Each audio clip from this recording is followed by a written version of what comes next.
Good morning बच्चों। कल हमने भंडारण की परिभाषा, उसकी आवश्यकता, लाभ और उसकी विधि पढ़ी। इसी प्रकार से कटाई पर्व समझाया और वो लेसन आपका पूरा भी हो गया था।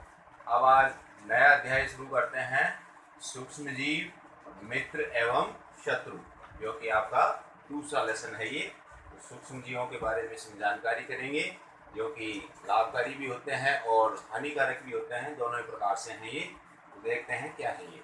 तो पहला देखो, सूक्ष्म जीव, नाम से पता लग रहा है सूक्ष्म। सूक्ष्म का मतलब होता है बहुत ही छोटा, और इतना छोटा कि जिसको अपन नग्न आंखों से नहीं देख सकते हैं। तो उसी प्रकार से देखो इसकी परिभाषा। तो ऐसे जीव जिन्हें हम बिना यंत्र की सहायता से, यंत्र का मतलब उपकरण, बिना उपकरण की सहायता से नग्न आंखों से नहीं देख सकते हैं, उन्हें ही क्या कहा गया है? सूक्ष्म जीव। जो कि नाम से भी पता लग रहा है सूक्ष्म। सूक्ष्म का मतलब बहुत ही छोटा। तो बहुत ही छोटे होते हैं ये, जिनको अपन आंखों से स्पष्ट रूप से नहीं देख सकते हैं। तो उसको देखने के लिए विशेष प्रकार के यंत्र या उपकरणों का उपयोग किया जाता है। जैसे कि सूक्ष्मदर्शी का नाम सुना हो, जिसकी सहायता से इसको क्या करते हैं? देखे जाते हैं। उदाहरण के लिए जैसे कि अमीबा है, पैरामीशियम है, और भी बहुत उदाहरण हैं जो आपके सामने ये लिखे हैं। सारे ये सूक्ष्म जीवों के उदाहरण हैं। अब बात करते हैं सूक्ष्म जीवों के प्रकार। सूक्ष्म जीवों को मुख्य रूप से 5 भागों के अंदर इसको बांटा गया है।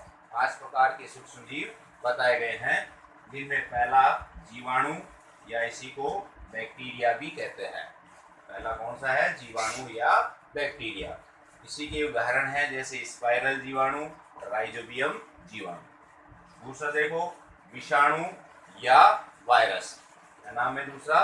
विषाणु या वायरस। जैसे कि डेंगू वायरस होता है, जो डेंगू बुखार अपने करता है।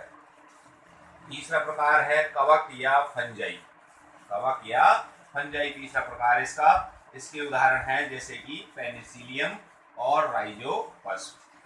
तीसरा के बाद में चौथा देखो, चौथा है शैवाल या एल्गी। इसके उदाहरण हैं जैसे क्लेमाइडोमोनास और नील हरित शैवाल। और पांचवा प्रकार है इसका प्रोटोजोआ, जिसके अंदर उदाहरण है जैसे अमीबा और प्लाज्मोडियम। जो प्लाज्मोडियम जो है ये मलेरिया परजीवी भी है, ये जो अपने शरीर में मलेरिया फैलाने का काम करता है।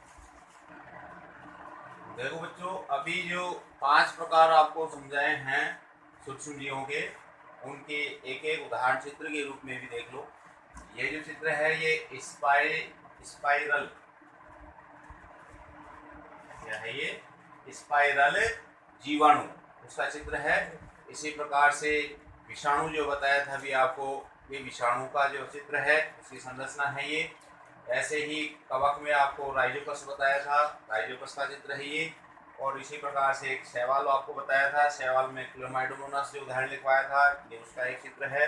और प्रोटोजोआ में जैसे अमीबा आपको बताया था, तो अमीबा का इस प्रकार का चित्र है। तो इस प्रकार से इनकी संरचना से संबंधित एक एक उदाहरणों के आपको ये चित्र दिए गए हैं।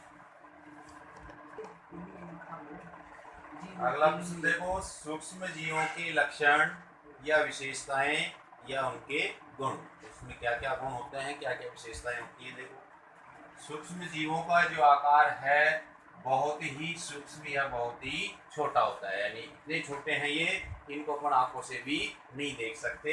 इनको देखने के लिए विशेष यंत्रों की आवश्यकता पड़ती है। सूक्ष्म जीव एक कोशिकीय भी हो सकते हैं और बहुकोशिकीय भी हो सकते हैं। एक कोशिकीय का मतलब ऐसे जीवों से है जिनका पूरा शरीर एक ही कोशिका से बना हो, और उसकी जो भी जैविक क्रियाएं हैं वो सभी एक कोशिका से पूरी हो जाए, वो जीव क्या कहलाते हैं? एक कोशिकीय जीव। तो सूक्ष्म जीव जो हैं वो एक कोशिकीय भी हो सकते हैं, यानी एक कोशिका के बने हो सकते हैं, या बहुकोशिकीय भी हो सकते हैं। बहु का मतलब बहुत सारी। तो ये बहुकोशिकीय जीव ऐसे जीव है जिनका शरीर जो है बहुत सारी कोशिकाओं से मिलकर बना होता है, और जीव की जो जैविक क्रियाएं हैं वो भी सभी कोशिकाओं से मिलकर पूरे होते हैं। तो इस प्रकार से सूक्ष्म जीवों की यदि बात करें तो ये एक कोशिकीय भी हो सकते हैं, या एक ही कोशिका से बने हो सकते हैं। पूरा कार्य भी जो होगा एक ही कोशिका से हो जाएगा।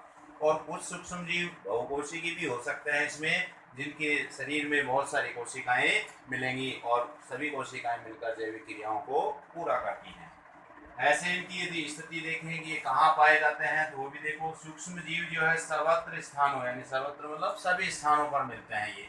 जैसे कि जल के अंदर भी आपको मिल जाएंगे, वायु बर्फीला स्थान हो, कोई गर्म स्थान हो, कोई दलदल हो, यानी सभी जगह पर जो भी वातावरण है पूरे वायुमंडल में आपको ये कहीं पर भी आपको ये देखने को मिल सकते हैं।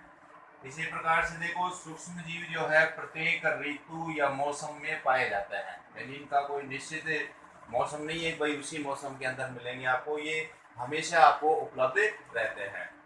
कुछ सूक्ष्म जीव जो होते हैं वो दूसरे जीवों पर आश्रित होते हैं, अपना जीवन यापन करने के लिए वो किसी दूसरे जीव के शरीर के अंदर चले जाते हैं और वहां से अपना पोषण लेते हैं, आवास यहाँ इनको मिल जाता है और इस प्रकार से अपना जीवन यापन करते हैं।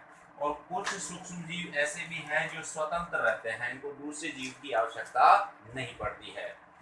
अमीबा जैसे सूक्ष्म जीव जो हैं वो अकेले भी रह सकते हैं, यानी कुछ सूक्ष्म जीव ऐसे हैं जो अकेले एक एक रूप में भी रह सकते हैं, जबकि कुछ जीव ऐसे हैं जैसे कि कवक है, जीवाणु है, ये ऐसे सूक्ष्म जीव हैं जो समूह के अंदर रहते हैं, यानी जिसमें इकट्ठे होकर रहेंगे ये, जिसमें 10 20 या 100 लाख जो भी है उसके अंदर कई समूह हो सकते हैं, एक साथ उसके अंदर आ जाते हैं।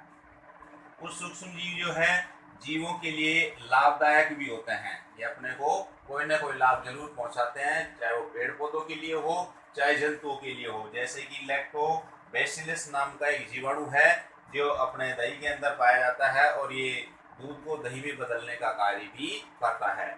इसी प्रकार से एक और जो लिखा हुआ है इसमें राइजोबियम जो है, ये पेड़ पौधे जो होते हैं अपने जो फलीदार पौधे होते हैं उनकी गांठों में पाए जाते हैं, जो नाइट्रोजन स्थिरीकरण करने का काम करते हैं और पौधों को नाइट्रोजन जो है वो उपलब्ध कराने का काम करते हैं। तो इस प्रकार से ये जो उदाहरण आपको समझा रहे हैं ये एक लाभदायक सूक्ष्म जीव के रूप में होते हैं। तो ऐसे और भी कई अनेक सूक्ष्म जीव हैं जो हमारे लिए लाभदायक होते हैं।